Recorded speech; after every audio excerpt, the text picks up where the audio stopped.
En ese mismo año fue a Europa por Estados Unidos don Nicolás Calvo, distinguido argentino, director entonces del periódico La Reforma Pacífica, que se había fundado en Buenos Aires después de Caseros para defender la política federal de Urquiza y para combatir el separatismo porteño. Después de Pavón, el periódico inició su segunda época y se publicó en Montevideo. Don Nicolás Calvo envió correspondencias a ese periódico desde Río de Janeiro y desde Nueva York. Se embarcó luego para Inglaterra con destino Southampton. Antes de llegar a esta ciudad ya tenía decidido visitar a don Juan Manuel, y así lo hizo, según nos informa en la correspondencia fechada el 8 de noviembre de 1864. El coloso caído. En el vapor oímos asegurar al capitán Woolward que el general Rosas vivía de su trabajo personal vendiendo leche a mitad del precio general.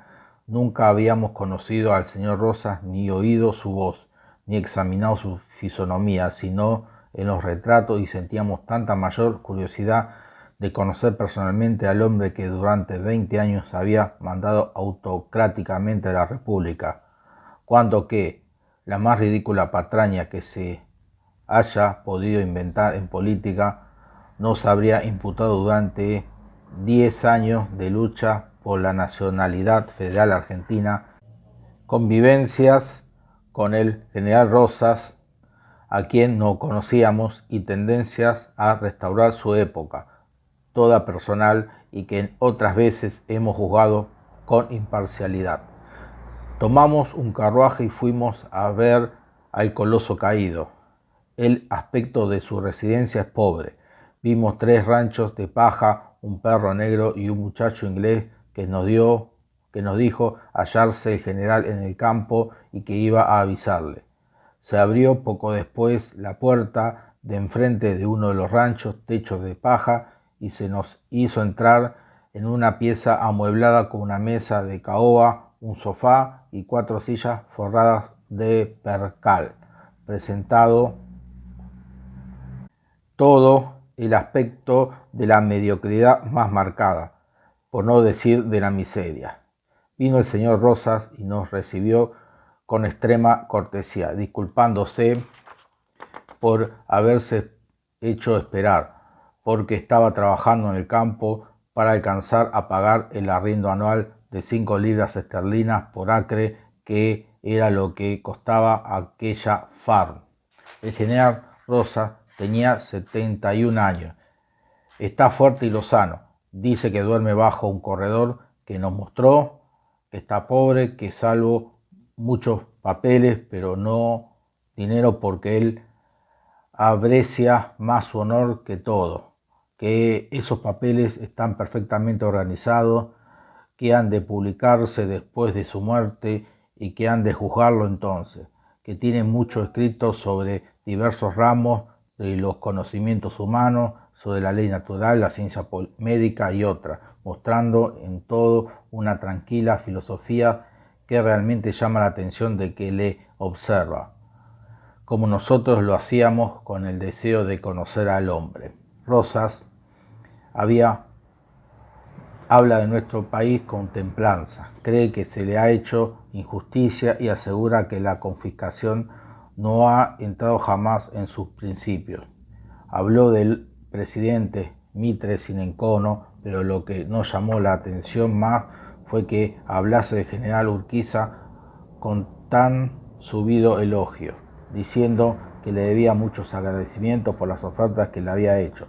Observamos que se había hecho circular la voz de que Urquiza le había enviado 50.000 patacones y que le pasaba 5.000 pesos anuales, y lo que contestó no haberlos recibido.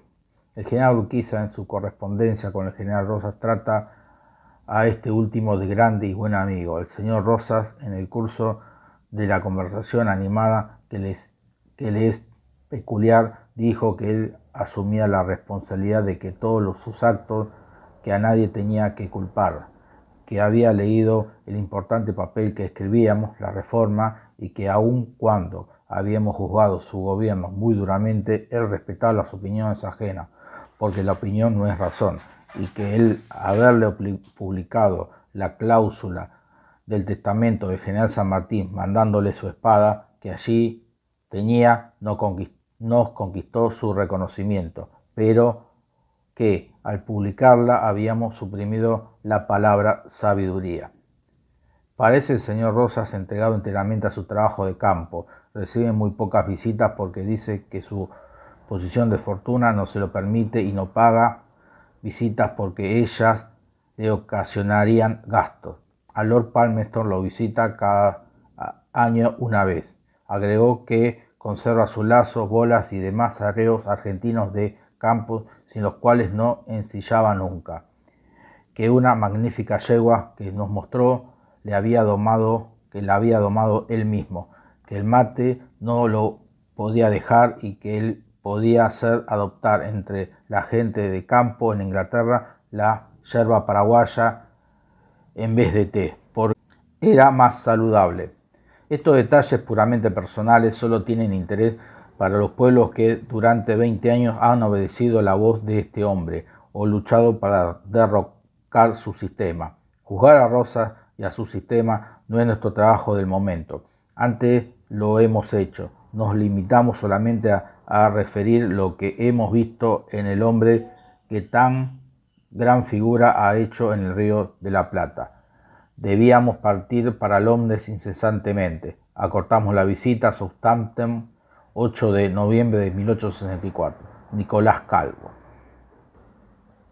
Y mientras el chacarero de Fergus Falls despacha su diaria tarea y sobrelleva su pesada carga, la patria lejana sigue su marcha por caminos arduos y embarazosos. Mitre, que ha sucedido a Derqui por derecho de la victoria, logra la unión nacional definitiva sin desgarramientos de orden político interno, como Urquiza, ni procedimientos de bárbara opresión como Rosa. No fue su política de pura conciliación, ni mucho menos, porque las campañas de general Paunero en el interior después de Pavón están señaladas por hechos injustificables y el asesinato del general Peñalosa, desaprobado por Mitre y aplaudido hasta el frenesí por Sarmiento, serán siempre un baldón para sus autores y para quienes cantaron loas por ellos.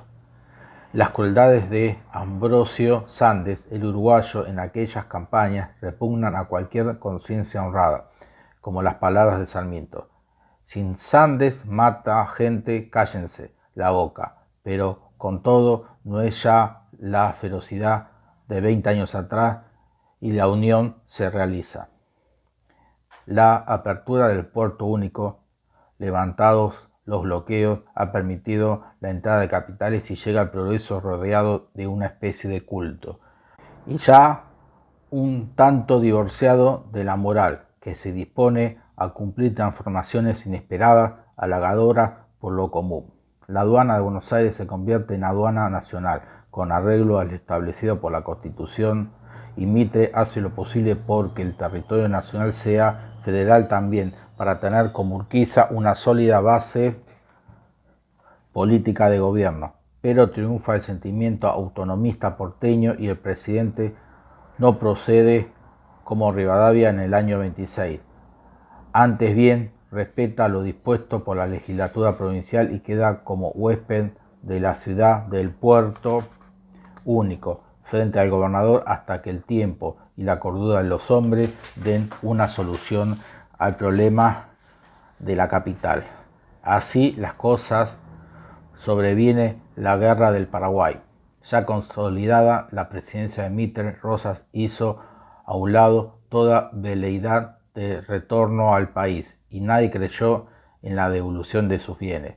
Sigo pobre, muy verdaderamente pobre. Escribía trabajando en el campo todo cuanto puedo y sin omitir esfuerzo alguno para tener algo para qué comer, unos pocos ranchos en que vivir y en que tener a mi lado mis numerosos e importantísimos papeles que son mi único consuelo en la adversidad de mis penosas circunstancias.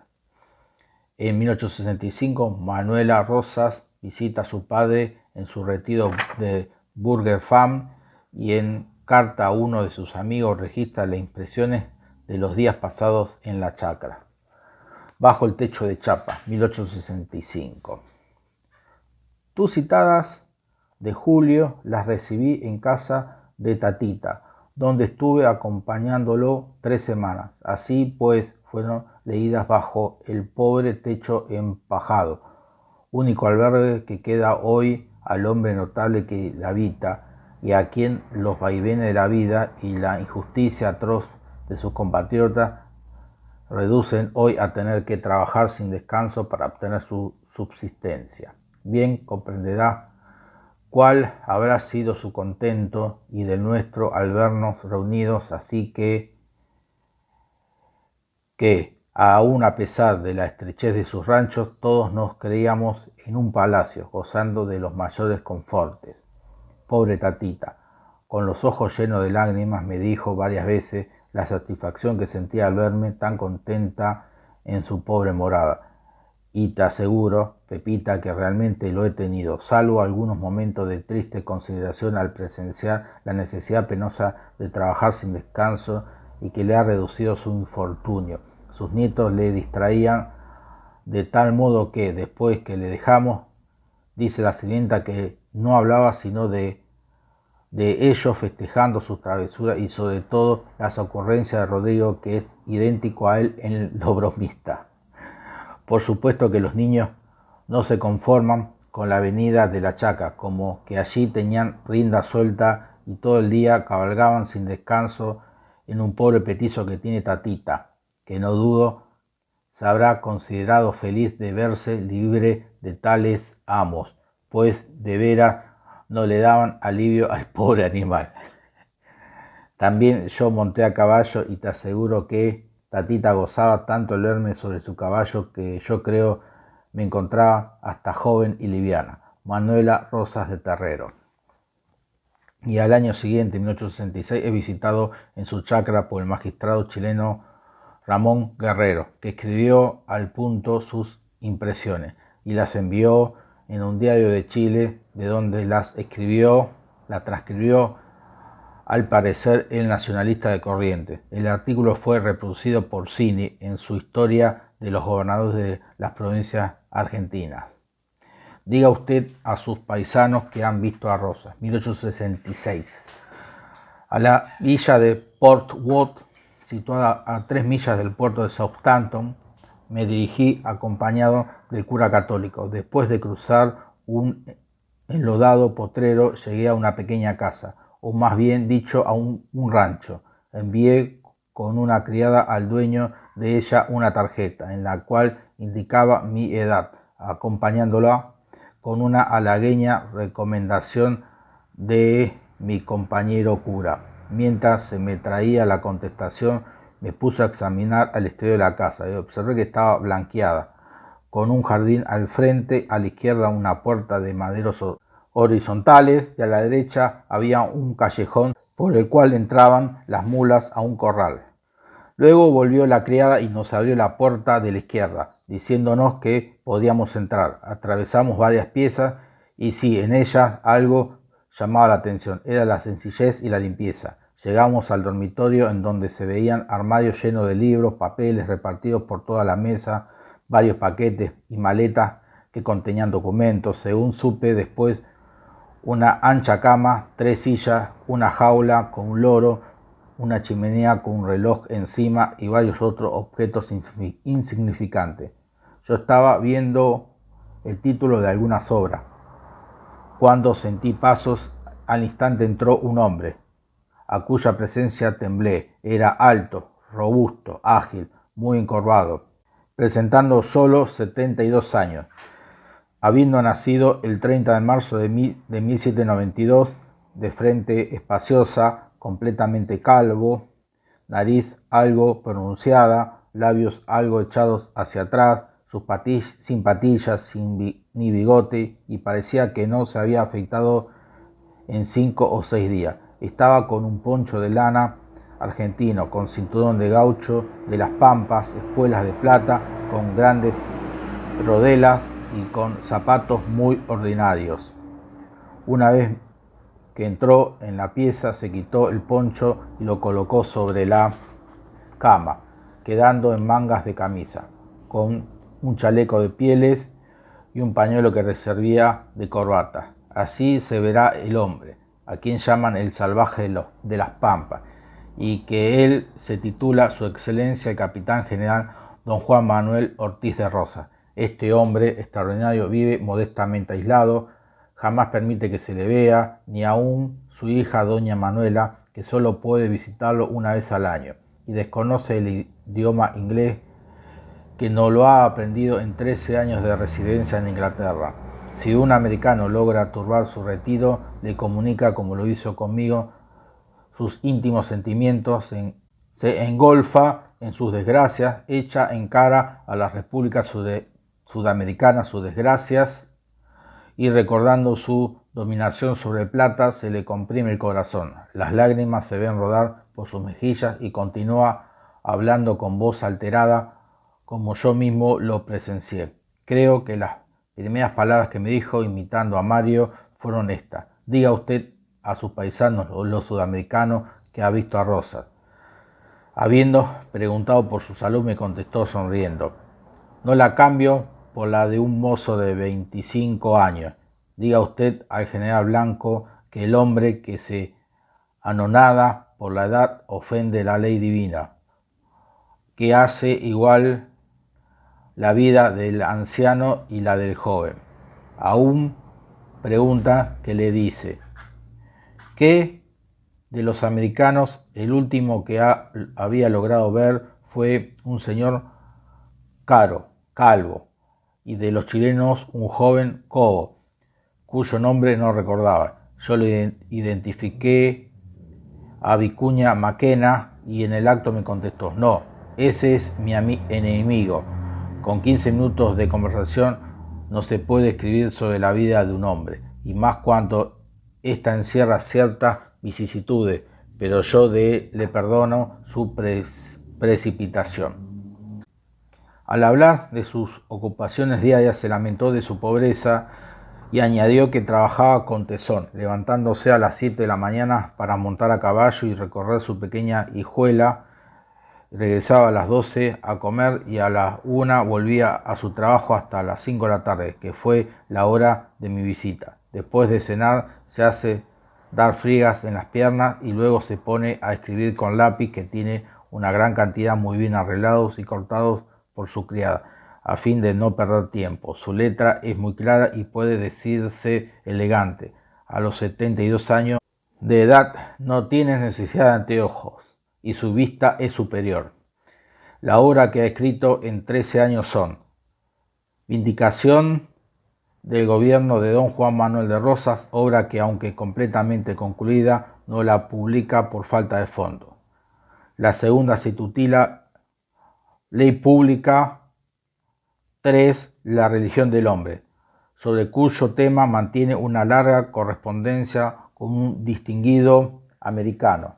Cuarto, La ciencia médica, tramo que me dijo estaba muy descuidado por los modernos, que solo se ocupaban de inventar cañones rayados y buques blindados, aunque puede decirme que las 3 últimas obras están ya concluidas. Sigue arreglando datos a medida que se le presentan. Más del americano antes citado, me dijo Rosas que el único amigo que había tenido ha sido Lord Palmerston, por cuyo órgano el gobierno inglés le ofreció una pensión, lo que rechazó por considerarse apto para trabajar y por indigno mendigar el pan en país extraño, agregó. Este acto siempre le agradeceré, y más teniendo presente el abandono en que me han dejado las repúblicas americanas, estas ingratas por cuya unión trabajé tanto, unión que habría impedido los actos cometidos por España, que no es sola en sus empresas, y unión que habría evitado la situación en que se encuentra el Paraguay.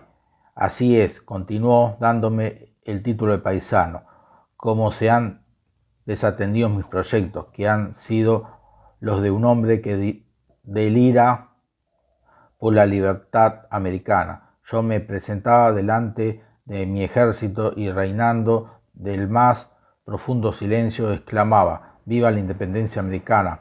Después daba el grito: «¡Viva la República de Plata!».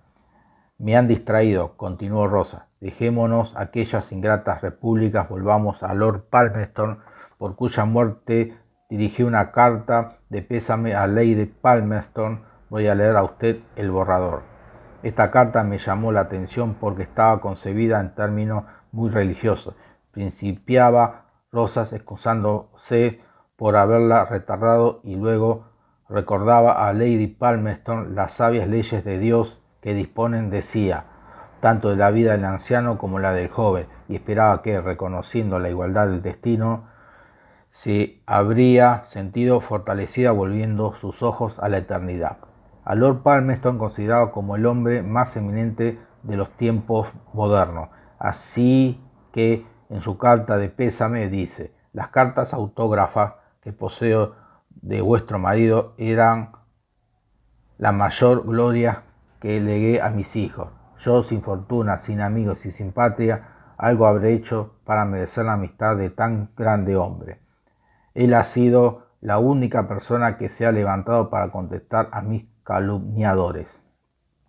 Durante la lectura me dijo: «Todo esto viene al caso». Tomó un paquete de cartas con el rótulo Lord Palmerston, diciéndome que eran autógrafos del hombre que apreciaba por sinceridad. El año pasado, prosiguió, me mandó de regalos 2 liebres y 4 faisanes. ¿Cómo usted va a hacer verlo? Tomó un cencerrón que agitó con fuerza y luego apareció una sirvienta a la que dirigió esta pregunta: «¿Qué me sei?» «Y ha pasado Lord Wiscombe Palmerston». La criada, que era de avanzada en edad, contestó en inglés: «2 liebres y 2 pares de faisanes». Al oír los dos: «No», dijo, «fueron 4». Entonces yo le expliqué la palabra par, con lo cual la mandó salir. Llega a tal punto el amor de aquel personaje a las costumbres de su juventud que desprecia las comodidades de una campanilla y prefiere usar un instrumento de algunas libras de peso. Una vez concluida la carta de pésame, no recuerdo con qué motivo sacó su testamento y me leyó la primera cláusula, dándose el título de capitán general, consigna en la primera que estaba en su sano juicio, que no había sido violentado y que anulaba sus testamentos anteriores. En la segunda, que nombraba de albacea a Lord Viscount Palmerston y en caso de imposibilidad o muerte a la persona que desempeñare el Ministerio de Relaciones Exteriores, se fija en este último a causa de la nacionalidad de sus nietos, que son herederos nacidos en Inglaterra.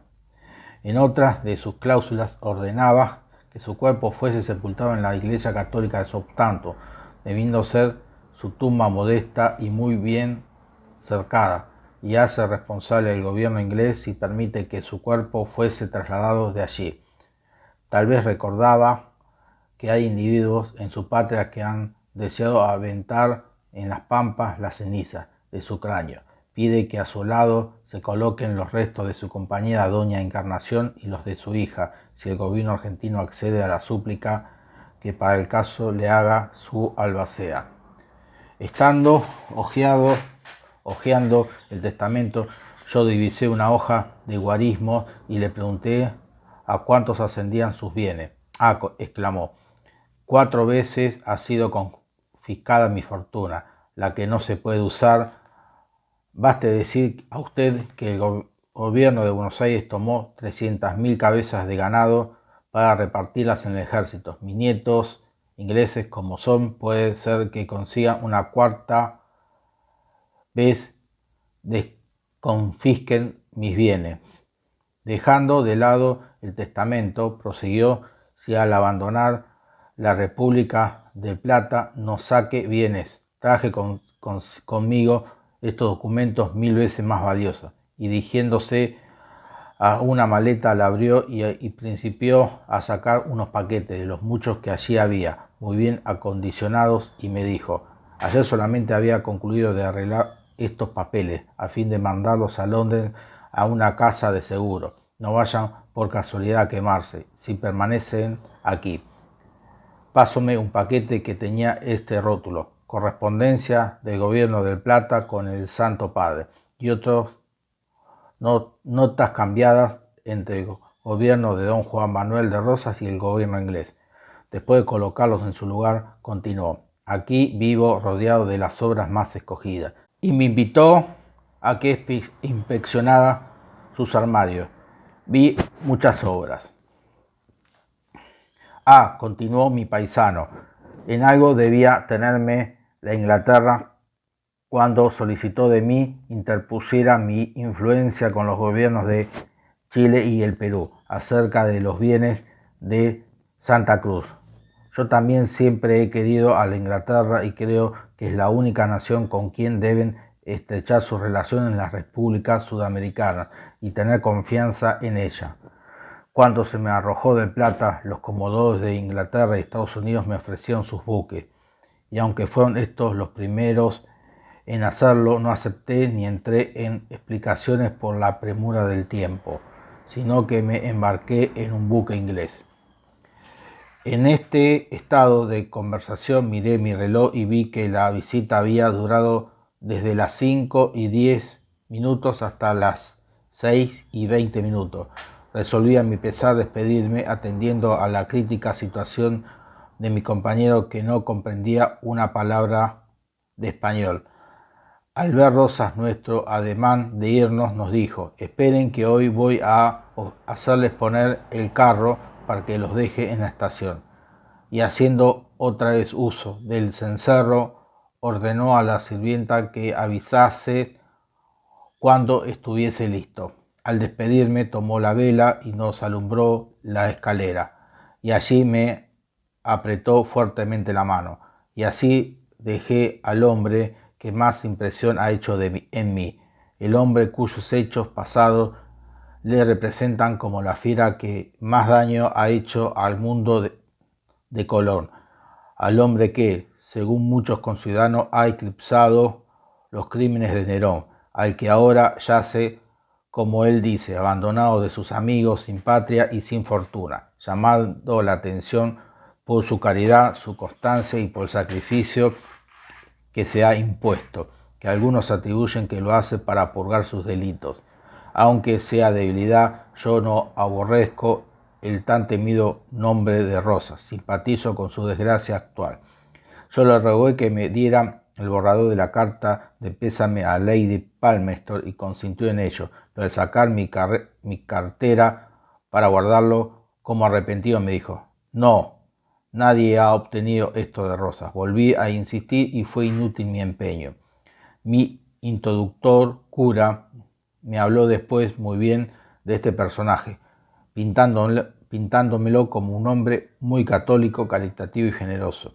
Para atestiguármelo, me contó que, estando los bancos de la iglesia en muy mal estado, los hizo cambiar, colocando unos muy cómodos, habiendo además construido una galería sumamente valiosa.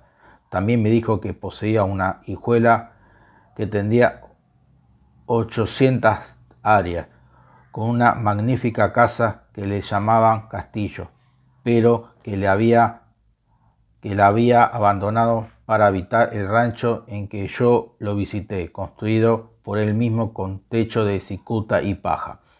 Lo último que vi de Rosa fue lo que él llama carro. Era una especie de carretón sin toldo donde solo podía ir una persona y el tirador. En él mandaba a buscar sus provisiones y en caso de necesidad lo usa para ir él mismo a la ciudad. Ramón Guerrero.